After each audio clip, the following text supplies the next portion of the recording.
What a lovely day!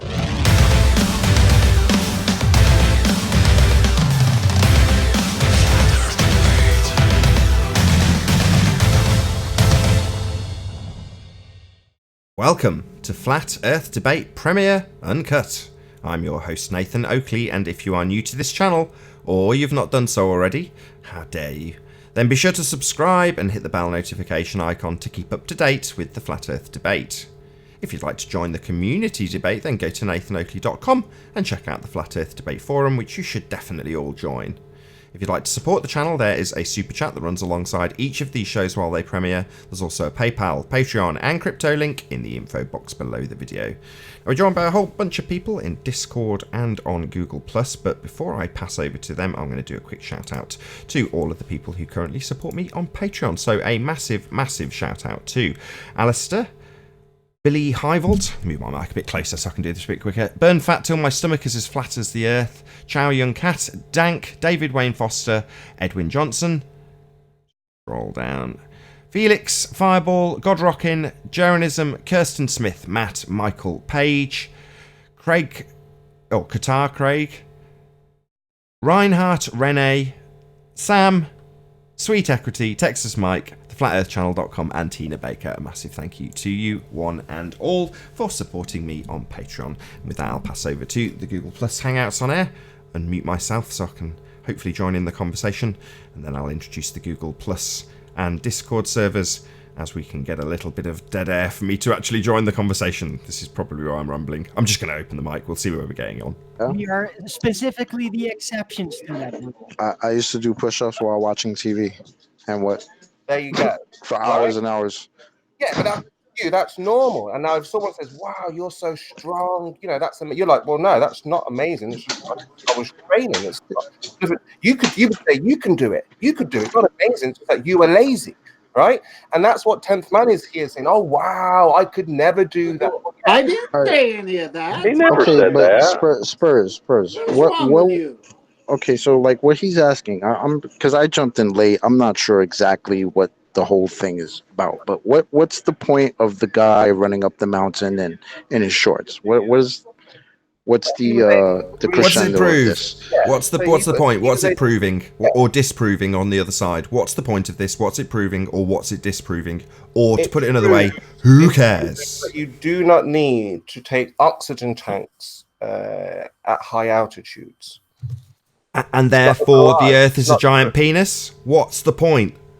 I think what first Chemo is trying to share with us is that it's all in our mind. Arwen, I want to hear him. Arwen, please. He already said it. It's that you don't have to take an oxygen tank to the top of Everest. Yeah, you do because wasn't that in the movie as well? That they didn't take. Okay. So it's all in our mind, is it? Yeah. It's all in our mind, and we get killed because we believe we will get killed. So if anybody watching was intending to travel up Everest, now you know. You don't necessarily need the oxygen tanks, and that's the kind of useful public information we have here on Flat Earth Debate. Yeah, you don't need it, and we've demonstrated. What you do need in lieu of that, though, is very good body condition. And it proves that guy could go higher and higher and higher and higher, as high as possible without oxygen, because the atmosphere, I was about to say pressure, but it's not the pressure. The atmosphere is exactly the same as it is on the ground, but the temperature has changed. That's all. Oh no, the pressure's much lower. What month did he go in? Well, how is the pressure lower if he can breathe perfectly fine? Well, he can't breathe perfectly fine. He needs to be in exceptional physical condition in order to do so. What does that mean? Mental and physical condition. He has a hidden oxygen tank in his lungs. What does that mean? Well, yeah, that's what your lungs do. That's their purpose. What? Yeah, what? How did he get more oxygen? Not everyone needs an oxygen tank in Everest, isn't it? In that movie with Jake Gyllenhaal, there were some people that were expert mountaineers that insisted they didn't want to use oxygen. How can he withstand these temperatures? Because he trained for it. But this is the point, so it shows. So why don't you go up there without any training with your whatever? It's not really a top secret that if you train hard, you can get to the top. Why don't you go and fight Mike Tyson without any training? Well, that's my point. I'm making that to you. That's the point. So again, what's the point, Spurs? I'm very lost. So the point of People can train their bodies to do incredible things. Okay. You can go as high as you like and still breathe fine. The air up there is exactly the same it is down here. It's just colder. Just like going to the Antarctic. No, it's not just colder. You're taking just because a person who has trained for a very long time, you're saying just because that person is capable of breathing at that altitude, and you're extrapolating and saying that the atmosphere is the exact same at both heights. Yeah, not just one though. He has a school of students. They're all doing the same thing now. So it's not just one guy. Okay. He's training others in a very short time to do the same thing. Now watch that video. What about a control group? What if someone doesn't train for it? How would they hold up? But again, and there are people who have died going up Everest. Go and swim in the deep ocean without training, right? Anyone I got a question for Spurs. Okay, that's why you go to school. You do PE to be active, right? And you're supposed to continue. Right. When people go diving, they train. But no one will claim that. And when you go grow up, but no, what happens is that you get somehow with fear. Conditions there are the same as sea level. And you're in awe of this guy. When his life, he's at the right food, he's had the right training. You know, to him in his life where he lives, it's normal for him to do these kind of things. You know, breathe right, meditate, exercise, eat right, not watch junk, not eat junk. But for you guys, it's like, wow, how does he do? Maybe because he didn't listen to his government. Maybe he didn't watch propaganda all of his life. That's how it's wow to you. But to him, maybe that's the case, but you still haven't connected the dots between his ability to breathe at that altitude and the atmosphere being the same at that altitude. Yeah, exactly the same. One doesn't imply the other. Because he can withstand the cold. Okay. That doesn't mean that the temperature is the same. Likewise, he can breathe. That doesn't mean that the pressure is the same. Yeah, but how can he breathe if the pressure is less? He could go into space. Because if he has a good lung capacity, a good efficiency of extracting oxygen from the air, then either of those could combine, give him the ability to breathe with thinner air. He could breathe if there were, the smallest amounts of air there. He'd have no trouble. It's not the smallest amounts of air. It's definitely much smaller than at the surface, but it's not like it's 1 part per million. Yeah, exactly. Or is it just air with less water in it? Oh, God. You don't breathe water. You breathe elemental oxygen gas. That's what aids in cellular respiration, not water. It's good to drink water. It's good to also be hydrated, but that's not what we breathe. And do you remember that story of the guy in the aeroplane where the oxygen masks, he wasn't wearing them right? There was a great big hole in the plane, and the passengers only were covering their mouths. Now remember, people breathe in through the nose and out through the mouth. So he's breathing in, again, fine, perfectly fine, hole in the window, he's breathing in this low pressure that you guys think there is, and he's able to survive just fine. And the passenger next to him. In fact, a few of them all were wearing them wrong. So again, people can survive. Was the altitude above 13,000 feet? That slipped in by. Hold on, both of you. That slipped in by. Spurs. So what's your citation for that? Let's have a look. So in my presentation, there was a guy, it's in the Sun as well, in the newspapers. There was about the passengers not wearing their mask correctly when there was an emergency. Okay, well, if they're at a low enough altitude, it shouldn't matter, because usually the first line of instruction when there is a explosive decompression of the cabin is to descend to a reasonable altitude, such that people can breathe without their masks. I'll have to find it and then I can show you. But I did include it in the presentation anyway. But the idea is that it's exactly the same. There's no pressure difference, only a temperature change. And if you could withstand the temperatures, if there's no pressure difference, then why does the air rush out of the plane? Why are things sucked out of the plane? Sucked out of the plane? That's because the plane's moving, like a moving car. What are you talking about? I don't know. When there's a window open in my car, I sometimes feel the air blowing in. Gives me a nice breeze. Blows my hair around. Feels nice. I don't feel myself being sucked out of the car. Have you ever just rolled down the back windows and left up the front windows and go 80 miles an hour? 30 miles, 40 miles an hour. If you were going at 500 miles an hour, what do you think would happen? Sorry, David, can you ask your question? Can you ask your question again, please, David? Have you ever rode down the highway with your front windows up and your back windows down and noticed that when you get to a certain speed, that the opposite will happen? Yes, I have noticed that. Good point, David. Thank you. And? I can actually... Oh, hold on. We might get something out of David here. And? No, it was. They were just talking about the air being sucked out of the plane. It's being sucked out of the car too. So, except that, for example, there was an Aloha Airlines flight in the several decades ago, that had an explosive decompression on the roof of the front of the cabin, and people were actually sucked forward. So this would be the equivalent of having the front windows open and having the back windows closed, and still there's suction occurring. What's the point here? What's the point? It happens. The point is, the air is being forcibly removed from the plane, which would suggest that there's a difference in pressure. The only pressure is from within inside the plane. Do you think the atmosphere is pushing on the plane from the outside? Yes. Of course, that's why cabins, so why don't they pressurize the plane then at 14.7? They do. They do. All airplanes are pressurized internally as they ascend. They aren't hypoxia. There was a Delta Zero. Sorry, just try that again. He rumpus the crap out of you when this very well-known fact that planes go through pressurization cycles, and that's why they get jumped. I forget the name of the flight, but I could find it for you. But there was a flight. There's a setting on the plane that controls pressurization of the cabin as it takes off. If that isn't set to automatic, the plane will not pressurize, and guess what? It'll equalize with the outside pressure. And as the plane ascended, people didn't feel freezing cold air. People didn't feel anything being sucked out of the plane, but the air was getting thinner because the cabin wasn't pressurized. And everybody got hypoxia on that flight, and they basically died of lack of oxygen. My guess because the plane is sealed. A plane is a sealed environment. It's like a submarine. Oh, the plane is definitely not a sealed environment. Yeah, the plane is a sealed environment. Not 100%. There's air intake from the engine that pressurizes the cabin. There's many different ways for things to equalize internally and externally with the plane. It's not a 100% isolated system. Only if they release a mechanism to allow any. Yes, that's exactly what I'm talking about. There was a mechanism that was disabled on the plane that didn't forcibly pressurize. To do this, I'm sorry to interrupt. Sorry to interrupt. Bear with me a second.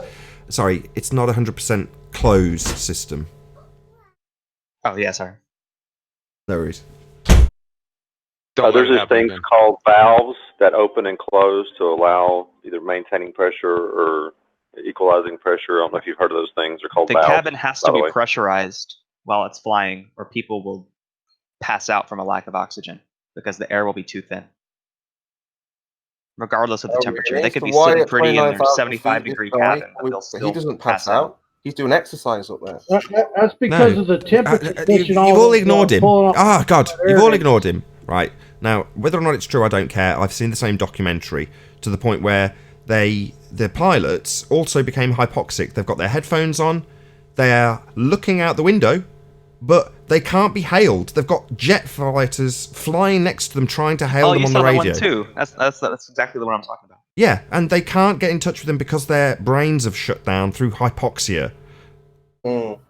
Propaganda, again, that's all part of the fear. Not propaganda, hypoxia. They had a mental block.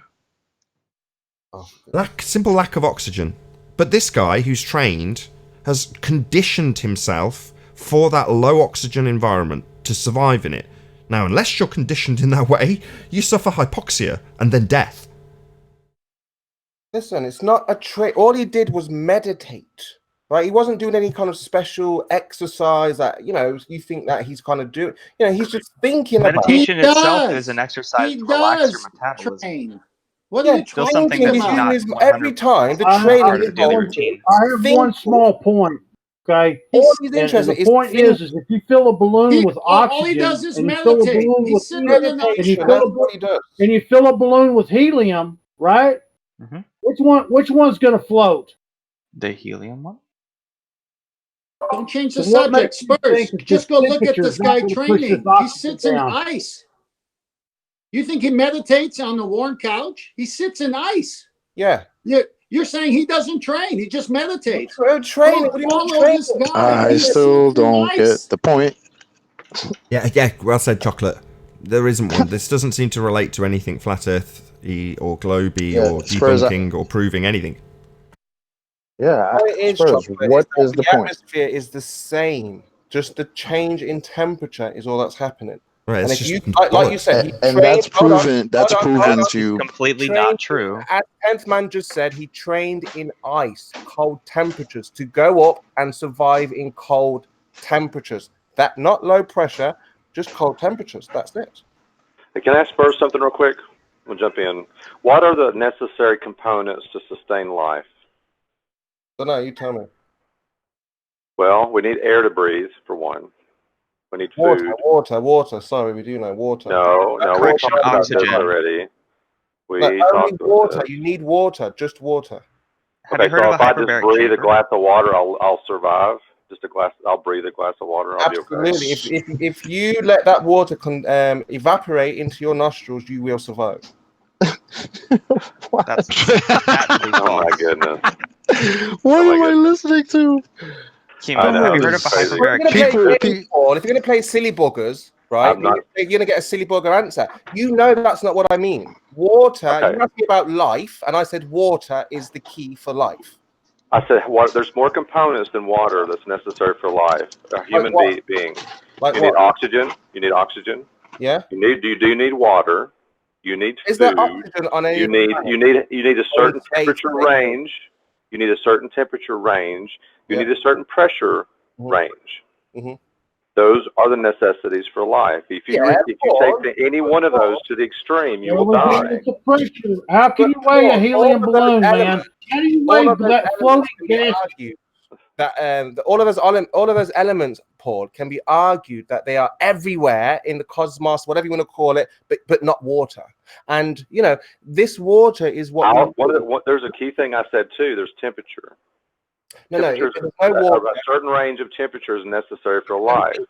That's why I said that guy that's been on the top of the mountain. He said he can sit in cold water for 10 minutes. Yeah. Let's see him sit in that same cold water for an hour or 2 hours or 24 hours or a week.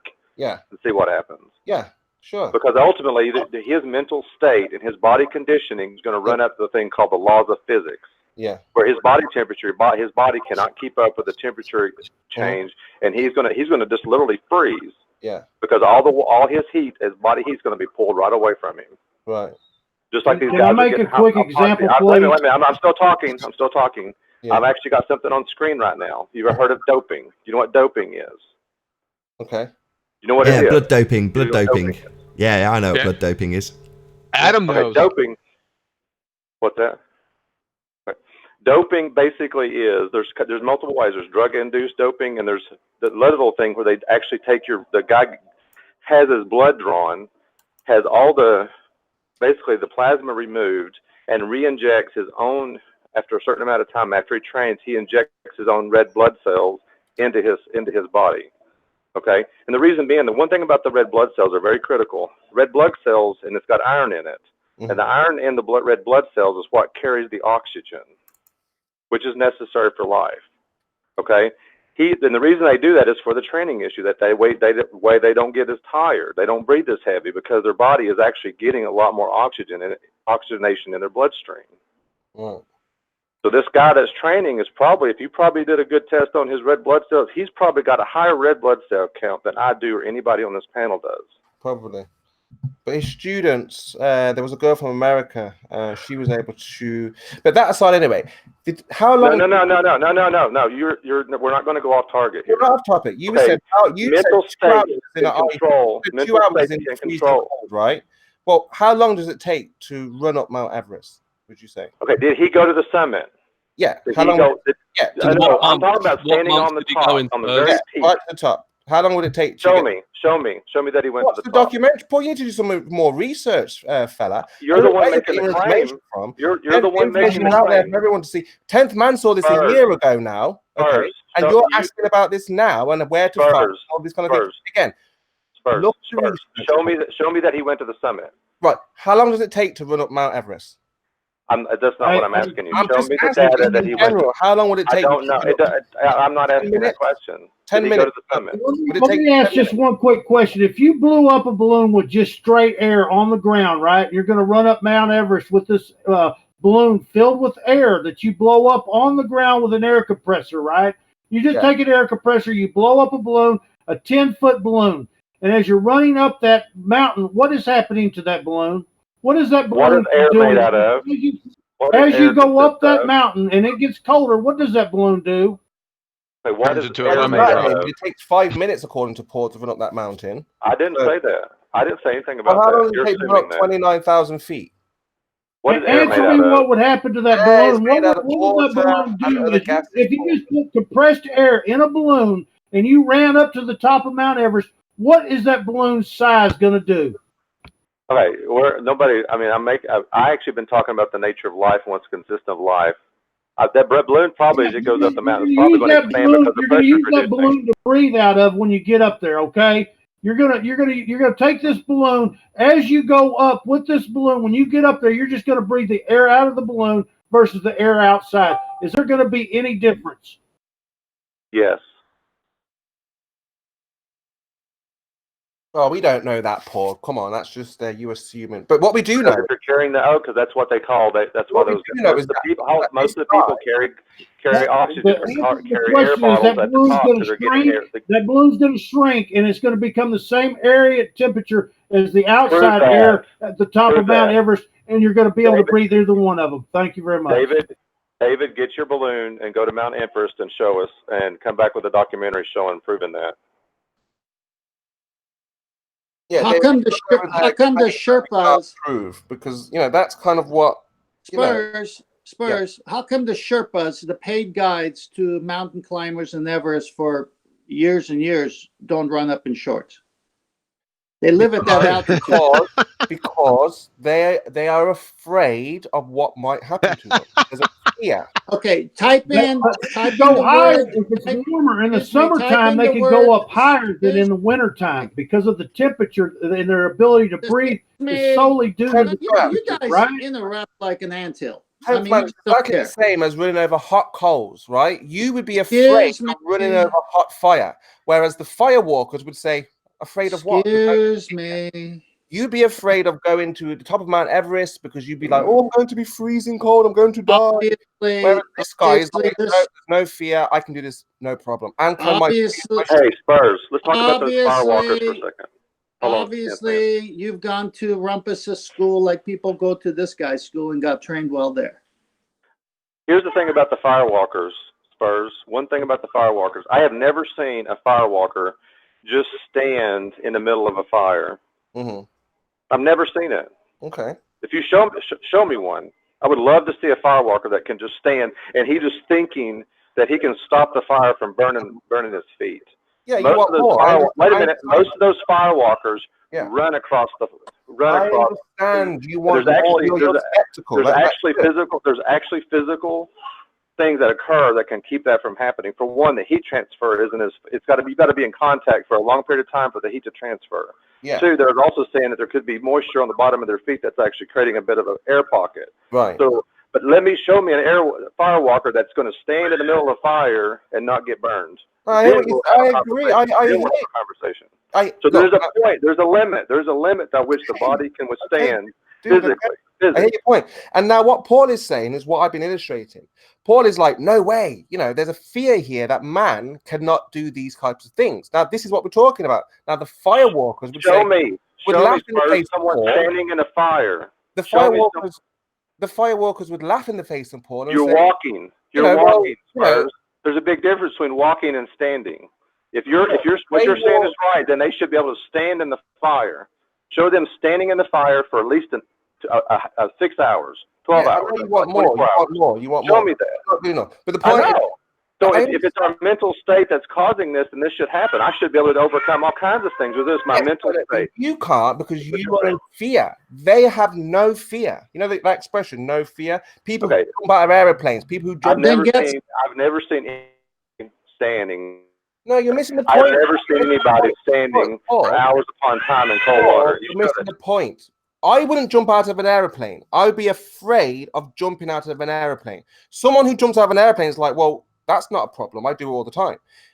It doesn't matter what the situation is, Paul. We're talking about whether a person has fear to do it or not. Now, when I barbecue fish, it's dead. It has no fear. Why is it cooked? See, again, Beans, if you can ask silly questions, 10th man, you're going to get silly answers, right? No, you're the silly one. You all of a sudden change to a motivational talk about fear when we're talking about temperature. What's up with you? Because we're talking about what man can and can't do. Now, man can climb, run to the top. No, we're talking about temperature and pressure. And now you're going up the mountain with a guy in shorts, and the Sherpas who live up there don't wear shorts. And we want to get back to temperature and pressure, and you're still talking about fear, like it's some kind of seminar. How do you measure the atmosphere? How do you measure it? You measure, the only way that you can measure the atmosphere is with a barometer, which measures water weight in the air. That's it. You're not measuring nitrogen. You're not measuring helium. You're measuring any of these other gases in the atmosphere when you measure atmospheric pressure. So why do you guys act like there's pressure on you? Okay, there is no pressure. All there is water weight in the air. Well, okay, we're back to square one again, aren't we? Finally. Yeah. I mean, we've already gone down this road. We've already addressed it. Chemo's already explained it to you. Okay. Because I've demolished it every day he's come on here. I've demolished it every time you guys come on here. I've demolished it. Let me give you an example. So hold on. Let me give you one example. Okay. You just take a mason jar, right? And you know how you put food in it, seal it up, but you just take a mason jar and you put a lid on it, right? How much pressure is inside that mason jar? Right at that point, it's equalized. The pressure is equalized. Okay, it's equalized to what? You have to have atmospheric pressure all the time because you can't have pressure without a container, right? Exactly. Okay, the system we're living in is a pressurized system. You just closed up the container inside a pressurized system. Hold on a minute. The only way you can change the pressure in that mason jar, the only way you can change the pressure in that mason jar is to heat it up. That's the only way you can change the pressure in it. About using a bicycle. Both of you guys just talked all over each other. Hold on. You just said the only way to increase the pressure is heat the mason jar. What about screwing in a one-way valve and using a bicycle pump? Would that increase the pressure in the mason jar? That would work. There's actually things you can buy in a grocery store that actually remove the pressure from the jar. They're called vacuum sealers. Yeah, I've seen those too. They work on mason jars if you have a valve. There you go. So you finally admit. So how do you measure this pressure that you're talking about? Sorry, no, he didn't finally admit anything. You declared that the only way to change the pressure in the mason jar was to heat it. What we did was took our trousers down and took a big, fat, giant, steaming shit on that nonsense that you asserted. That's what we did. We weren't agreeing with you. We were taking a dump on your nonsense. Maybe that slipped you by. It wasn't subtle. This credits my claim, right? Because again, this guy demonstrates that the atmosphere is the same. He's breathing the same. He's not struggling to breathe. All he's showing that the atmosphere is the same at the bottom, it is at the top. If it's the same, why did he train for it? And why that was going to be my question. The only reason why, let me answer it then. The only training he went through was cold temperature training to ensure that his body could withstand really cold temperatures, which they are very cold at the top of Mount Everest. Now, if there were such a low, it doesn't matter what you train for. You can't put someone in a vacuum, in a chamber, remove the air, reduce the pressure, and they can survive. If you put if you put this guy, who's super guy, in a vacuum chamber, and you lowered the pressure, as you said, he wouldn't be able to survive. He wouldn't be able to breathe. Chemo's got it. How could he survive in a chamber with the pressure being lower? There is no way for him to survive because he can't breathe, can he? But up there, he can breathe because... Okay, you've said it. Let this other guy comment now. There's someone trying to say something. Oh, so you understood my point. Right, so yeah. Oh, for the last hour and a half, you've been saying the same rubbish. No, I just thought that just now. This is a very good point. If that guy were to be put in a real container and you lowered the pressure, he would not be able to breathe, no matter how much He'd be the best astronaut, though. You wouldn't need a spacesuit, right? Hey, Spurs, there's another problem you just brought. If I take that same guy, okay, put him in a chamber, and I keep pumping nothing but carbon monoxide into that chamber, all of a sudden, red herring. He's gonna get loopy. Actually, colorless, odorless. Why do you always do that? Why do you bring up a non-point every time somebody makes a point? You bring up a non-point. Why do you do that? Yeah. Objection. Because I'm saying, Paul, we're talking about a chamber with the atmosphere. If we lower the pressure in a real container, he wouldn't survive. You're removing the air. You're removing the freaking air out of the chamber. So how can he breathe? You're not removing all of it. Oh, you just bring it down to where he can barely survive, right? That's what's happening. And that just came to me just now as we were talking. I'm thinking, you guys are saying a lower pressure. So put him in a real place where the pressure is really lower, controlled, and watch him suffocate. Can't breathe. But up a mountain, all he has to deal with is the temperature, not lower pressure. Jeez. And that should tell you everything you need to know. Yeah, but Spurs, you're the one calling this guy super guy, right? So what is it about his training that would not be able to enable him to survive the lower pressure on the mountain? Because obviously, if he didn't do the training, he wouldn't be able to survive the temperature, right? So obviously, overall, his body now is adapted to crazier things than normal human beings.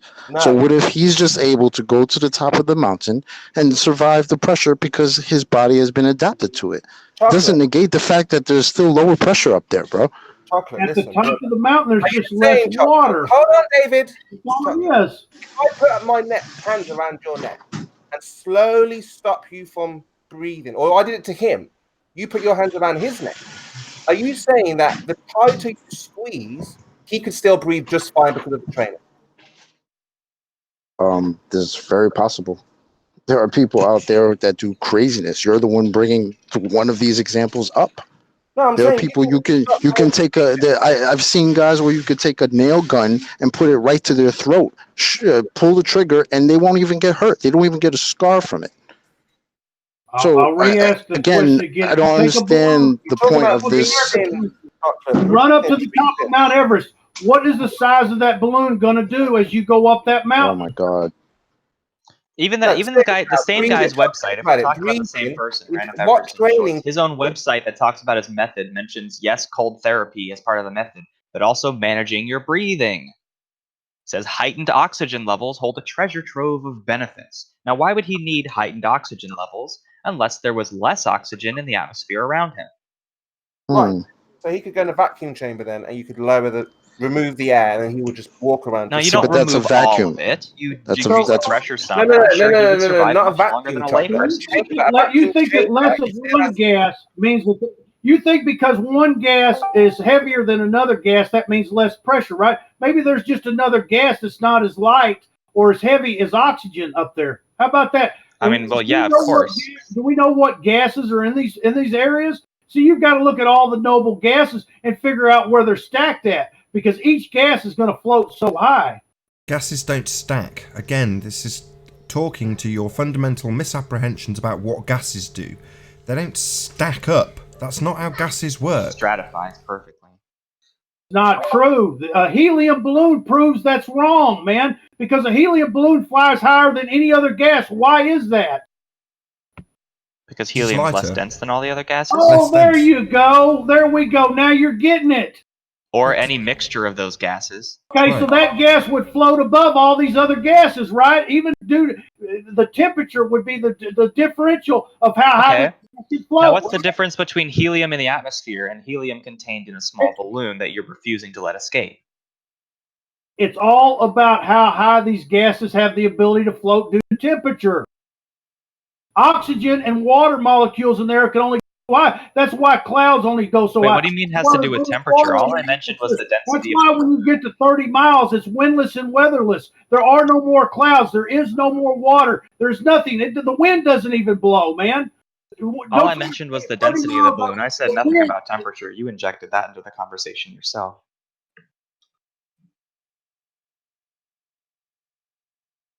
It becomes windless and weatherless at 30 miles up. Windless and weatherless. The wind doesn't even blow. You could go up there and take a fan up there, and nothing would blow out of it. that doesn't mean there's not air currents, because there might not be enough particles to be able to move something. So that's not a valid point. What does the word windless and weatherless mean? It means it's 50 below zero and the wind doesn't blow. Okay, what gas is that? Maybe we need to know what these gases are that we're going through, because this balloon's going to contract and expand due to the elasticity of the gas at these different temperatures too.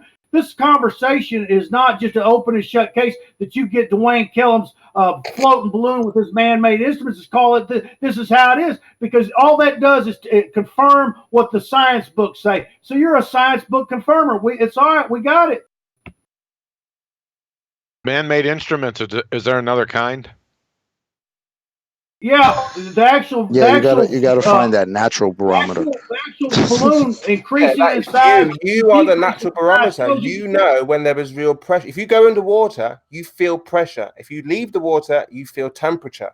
You are that natural barometer, that thermometer, and everything. Didn't someone have this conversation just yesterday that you will eventually become accustomed to the ambient pressure around you and you won't feel it? Like when you don't feel your clothes if you sit still and don't look at it. Why do you weigh helium in the environment, man? It's one of the gases that's in your environment putting pressure on you. How is it putting pressure on you if it's floating up? Have you heard of partial pressures? How does helium put pressure on you on the ground? He just goes from question to question, right? By colliding with you as part of the mixture of gases. Helium's going to automatically go up. There is no colliding. Wait a second. Let's get back to the Sherpas and the Firewalkers.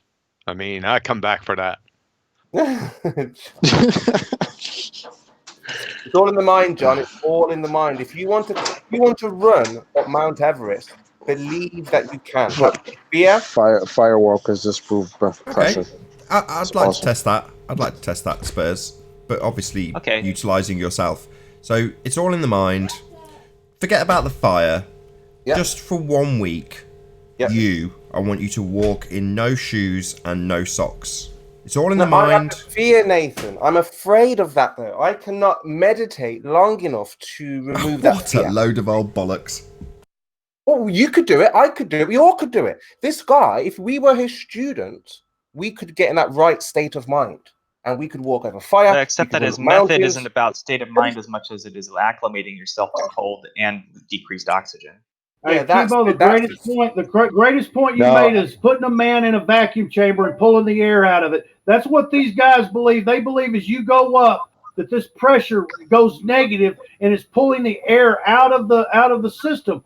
Why they always go to this vacuum chamber? That's a red hair. No, so a man in a vacuum such thing chamber, as negative pressure. Continue to breathe, right? When you pull the vacuum down. If you have a negative temperature, John, you have a negative You don't pull a full pressure. Vacuum, and there is a training method that does You can't utilize pull a something like vacuum that. without pulling the air out. That's the point. There is no air then. There are chambers where you can pull the air out. Vacuum chambers do exist. Yeah, what is he going to breathe then? There's nothing to breathe. That's the whole point. There's less air, not no air. No, there'll be no air once you just suck it one time, right? You've already got a vacuum. It's just going negative. No, there are no perfect vacuums. No, sir. Once you just barely hit it, the air comes out of the chamber. Once you suck it one time? There's only so many cubic feet in that chamber, right? Okay, what if I suck out half of those cubic feet? Yeah, so you suck out half of it. How long do you think he's going to breathe? At half the atmospheric pressure, I'm not sure exactly how long, but I'm sure there's a point where it'll become very difficult for him to breathe. Do you think he'd be able to run around? Do you think he'd be Emerald? Do you think he'd be able to run around in that chamber with half the air? Run around. According to Spurs, though, he can just meditate and be fine. A vacuum chamber is negative pressure. How do you have negative pressure in the environment? It's negative. Negative. You don't have negative pressure. Absolute pressure that doesn't exist. Yeah, there's no negative pressure. Try again. Did you hear that? They just admitted there's no such thing as negative gauge measure pressure on the environment. You just admitted There's no negative absolute pressure. There can be negative. There's no negative pressure on the atmosphere. You just admitted it. There is no negative pressure. Okay. There is no entropy. There is no entropy. I believe. Entropy is all in temperature. You can only go so far with entropy where when temperature takes over and pushes it where entropy no longer works. Because of the entropy, you have to have a gas that will go past that entropy point, and it's not going to go due to the temperature. Entropy no longer works, huh? Where'd you come up with that? Why does everybody die? It's just like these helium balloons. They only fly so high, right? Die? Helium balloons. What other gas do we have that flies higher than helium? Helium, hydrogen. One of these other noble gases. How come none of these other noble gases fly higher than helium? Hydrogen. We should polar bears. Why aren't they putting hydrogen balloons up instead of helium? Because hydrogen's flammable. Okay, so if it's getting colder, then it's not gonna. You don't have to worry about it lighting up, do you? If you have a spark, anything can set on fire. Okay, there's no sparks up there, man. It's getting colder, colder, colder. There's no spark. So why aren't they using this hydrogen you're talking about, smart guy? Hydrogen real easy to make. You can make hydrogen in your kitchen. Yeah, smart guy. So you can't have pressure and temperature coexist in a container? John, stop enjoying this. It's about the pressure you guys say that's on the outside of the balloon. That's what the argument is. You guys say that this balloon that is one size when it leaves Earth is being controlled from the outside of it, like gravity is pushing that balloon in. Because of gravity, that balloon goes smaller as it goes up. That's what you guys are saying. That's what no one is saying. Okay, then what's making the balloon get smaller then? Difference in pressure between the inside and the outside, as well as difference in temperature between the inside and outside, either in isolation. How does the outside have pressure? Can you have gas pressure without a container? David, can I ask you? According to them, yes. Position that there's no container? No, I think its position is that there's no atmospheric pressure. There's no atmosphere. The container is the temperature. Right. There we go. It's finally said. It's finally said. I do have a problem with the pressure down here because they use gravity to measure. When they use the barometer, they use gravity. Yeah. To calculate the pressure. Reading. I do have a problem with that barometer. Yeah, that's what we're trying to highlight, that their tools all include gravity. It's all about this pulling towards the center of the Earth. No, they don't. Tool's just a tool. How you arbitrarily assign what it's doing and how it's doing it with a description mathematically or verbally, that's not what the instrument's doing. That's just your convention that you put on it. Nathan, have you seen the video where they explain how they use the barometer? They use gravity. They apply gravity. No, he has a mental block. That's what I just said. If you verbalise something that's occurring, and you use that as your convention to describe what it's doing, that doesn't change what it's doing. It doesn't mean that there's suddenly a force that they make up that they say is in effect at 1g when everything's in equilibrium. That doesn't make that true. No, you can mathematically describe it as well, but that wouldn't make it true either. Just arbitrary, it's just words. Now that's not to say that words don't have meanings, but it means that you can misappropriate words to describe things that aren't really there. Yeah, but what we're saying here is that they had an idea, there's a globe. Then they thought, okay, there's gravity. Then they thought, okay, if there's gravity, then there must be a force that's pulling everything down, when they include in the atmosphere. And then they said, okay, we need a device to measure this pulling, which is what they came with the barometer. Same as the Cavendish, same as any other device, like the feather and ball. All of these devices were to prove that they live on a ball. And everything works in hand, you see? So you can't have all of that, do that. Perfectly clear. So a thermometer for a child who's got a fever and you want to know the temperature of that child is for a ball? No. Well, thank you. That's a real container. You have a pressure, your blood pressure inside you. So obviously you could take that reading, your blood pressure. Yeah. How do you get pressure? Wait a minute. You just said it. You just said it. Blood pressure is a thing. You just said blood pressure would have a temperature. The higher the temperature, come on, the higher the pressure, You just said your blood, your heart is pumping your blood throughout your body at 2.4 psi. That's a real system there of pumping pressure. You just said your body is the container. And there's pressure and temperature coexisting in your body as a container. Yeah, that's right. And what we're saying is the Earth is a dynamic system low to the ground with the forests and the water, and that all the gases are developed here. And it acts just like the body. It's the container that keeps it all in. Okay, fine. So where are you sticking which mouth of the Earth are you sticking your thermometer in? Where are you sticking that thermometer? I'll tell you where I'd like to stick it. You can't have gross pressure without a container. So where's your container at? I'll answer that. Your container is an ice dome. Let me answer. Can I just say something real quick? Just something real quick here. People that argue against this either believe in gravity or an ice dome. Okay. Either you're a fundamentalist ice dome, or you're a fundamentalist gravity believer. Okay, no, one or the other. That's false. We want firewalking Sherpas. I want to answer Spurs. I have grandchildren, and we take temperature under their armpits. We take temperature out of their mouth. Yes, there's places you can do temperature other than the mouth. Yeah, I'm saying. So which I should have said hole. Which orifice are you sticking? Where are you sticking your device? So you're saying you're measuring the pressure of the atmosphere. So if there's a pressure on our body, we have to put the device in or on our bodies. Yeah. So where are you putting the device in this atmosphere to get the reading of pressure? There you go, Chemo. Get them. Yeah, get him, Chemo. You heard of an enema? Again, in the body. Now, where in the Earth are you sticking your device in the Earth? We are in a container that has gas pressure. So you're taking your blood pressure. You can put it in that mason jar. You guys interrupt so much.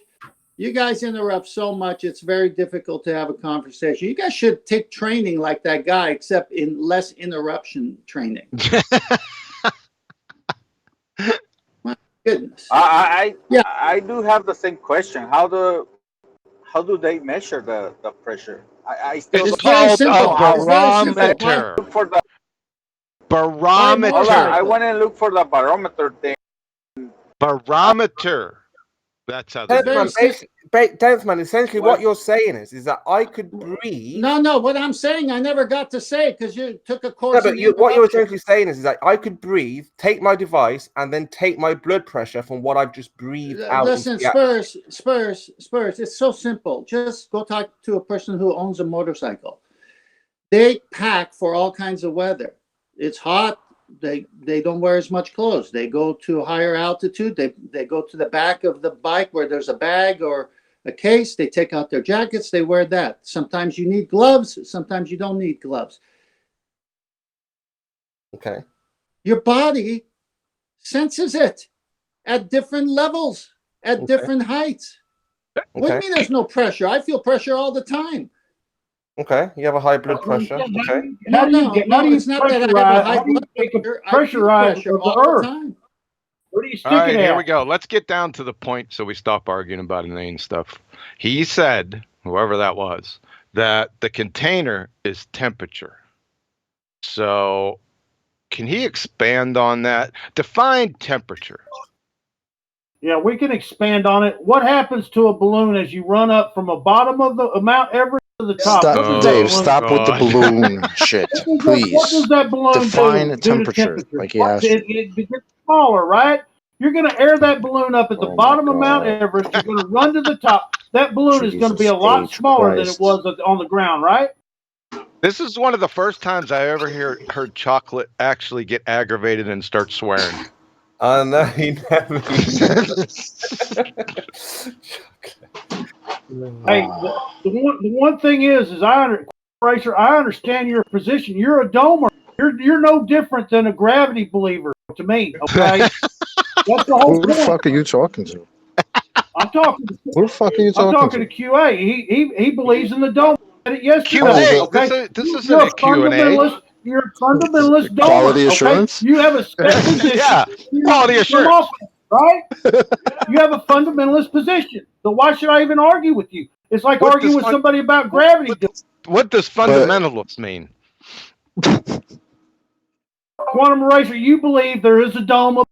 Correct? Okay, you keep on asking me questions, and I've asked you 2 questions. You believe you're talking talking about running up Everest with a balloon, naked with a balloon, and firewalking Get on record right now. Get on record and tell everybody that there's a dome above us. An answer to my question. Please Go define ahead. temperature. Go ahead and tell us there's a dome above us that we can't see. You said it yesterday. Dave, do you know how the fuck to have a regular conversation?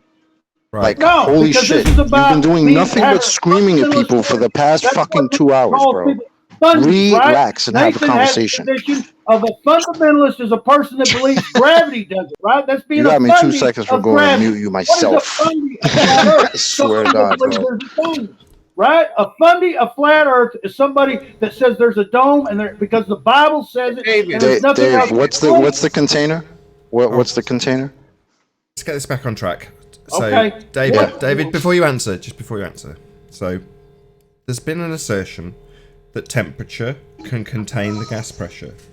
That's your positive assertion. Now, whether or not in the past QE has made an assertion of a dome is irrelevant in this particular argument because you're the one here making the positive claim. Right now. All the data and physical proof of what we can do up to 100,000 feet proves exactly what I'm saying. The data shows it. The video footage shows it. You guys want to live in denial and not talk about the size Hold on. Okay, we get it. You say all the data points towards, and your claim is that temperature can be the container. Now, QE's question to you is, can you expand on how that is possible, please? The temp. I think I have an idea how that happened. Your name's not Dave. We want to hear it. Also, Dave had hold on. It doesn't really matter, right? He needs to define temperature first. He needs to define temperature first before he can go any further. Yeah, we're going to throw some red herrings out. We've got the domers in here. You got to understand that. All right, let's get it back on track again. David. So you've been asked, right, to back your claim. And I believe QE also asked that question that was pointed out by the other person on Discord. Right, what is temperature first and foremost, as your positive assertion specifically involves temperature? Now, while I'm saying this nice and coolly and calmly, I'm watching David in the Discord server rumpusing so that he A, doesn't listen to this, and B, no one else can hear what's being said. So it might be that it's the end of David's time here because he just can't shut up long enough to listen to the question. Oh, he's shut up, has he? So David, the question is firstly, because you're defining what keeps in the gas pressure as temperature, what is temperature? Please define it.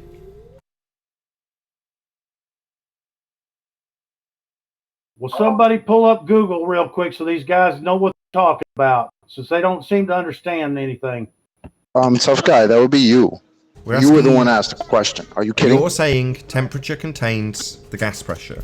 So we're saying to you, oh right, well, what we think temperature is definitely couldn't do that. So what do you think temperature is? You guys yesterday told me that a balloon pops up there because of the heat. You guys have given bad data already. You guys say that it warms up as you go up with no proof other than a man-made machine off Wayne Kellum, which is a global leader. Can you quote somebody off of that?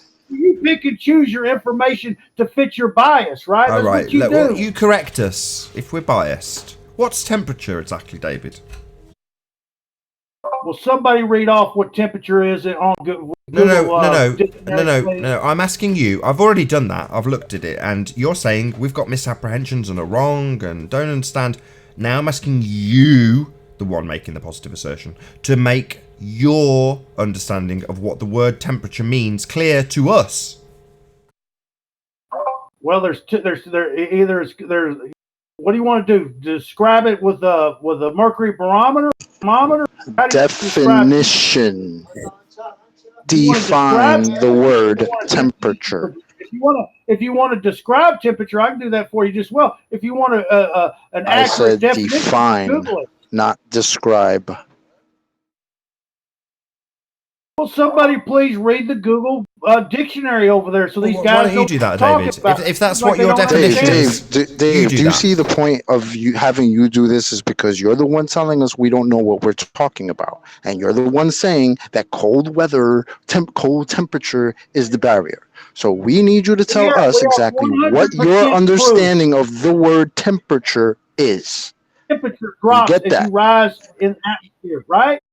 Yeah, you're telling us something happens, temperature drops, and we're going, what do you mean by temperature? And you just keep telling us to Google it. Well, why don't you Google it and read out what it says so we can hear you do that?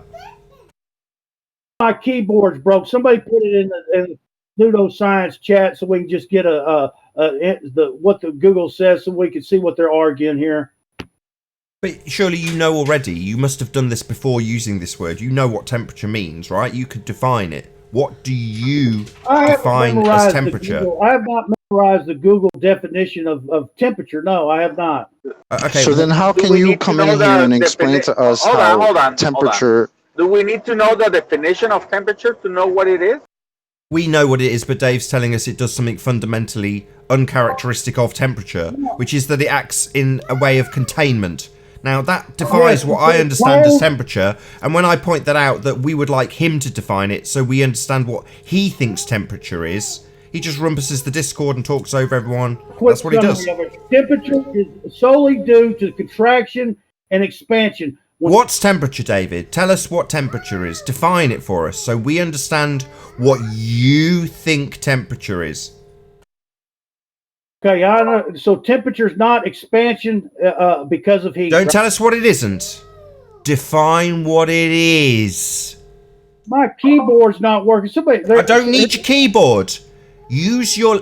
Bloody hell. This is like talking to a toddler. Use your words, David. Use your words. Okay, the degree of intensity of heat. There you go. Just what I said. Well, that doesn't describe any containment whatsoever. So, what the hell are you going on about when you're describing containing things, when that description isn't conforming to that? Can we agree? Don't ask me something. Explain why your description of what temperature is in no way, shape, or form describes containment. Of course it doesn't describe a containment because we're in a damn gravity well on this world right now. Oh, we've got a gravity well, have we, David? That seems a step too far. Where's this coming from? What's gravity? So let's move beyond this bullshit assertion about temperature and onto his real assertion that he's now making, that we're in a gravity well, apparently. So let's define some more terms, David. What's gravity? What is a dome? What is the dome? He misdefined temperature also. That's not... Yeah, he did. He misdefined temperature. You don't confuse it with heat. There we go. Temperature is the physical quantity expressing hot and cold. So what? Exactly. Not containment, then. That's wrong. Right. So what is the container? How can you have gas pressure on the Earth without a container? Yeah, you can't. You can't. It would violate the second law of thermodynamics. That's our question. We ask it daily in housekeeping. And this nonsense little merry-go-round that we seem to be on daily at the moment doesn't really address that in any way, shape or form. It does highlight a few people's ridiculous notions about what temperature is, though, when they believe it can contain things, which it can't. You can't even have a gas without temperature, man. So I think the point he's saying that where there's no weather, there are no gases. So if there is a very low temperature, then I think I'm not saying I agree or disagree. I'm just trying to understand what he's saying, and definitely not with gravity. But the point here is that if there's no weather, the gases are all here. We see them. You say you can demonstrate there's a pressure. But if you go up, where those gases no longer do what they do down here, then what is that area? What is that place? We're getting away from the actual point. He said that temperature is the container. So we're going to stick with this, and we're going to drive the stake through it. These gases sit under the cold At 30 miles, it's windless and We're weatherless. going to sit here and you are going to demonstrate, because we're going to end this, because this has gone on too long. About as soon as you started 5 minutes after you'd done it was too long. So this has been going on for about 2 weeks. We want evidence, demonstration that temperature is a container. This is real easy. You claimed it, you show it. And with that, I'll say a huge, massive, enormous thank you to everybody who tuned into this premiering stream, for hopefully smashing the super chat, liking, commenting, sharing, subscribing, and all that good stuff. Be sure to check out NathanOakley.com and the Flat Earth Debate Forum to keep up to date with the community debate. I've been Nathan Oakley, and I'll see you all in the next video. Oh, what a day! What a lovely day!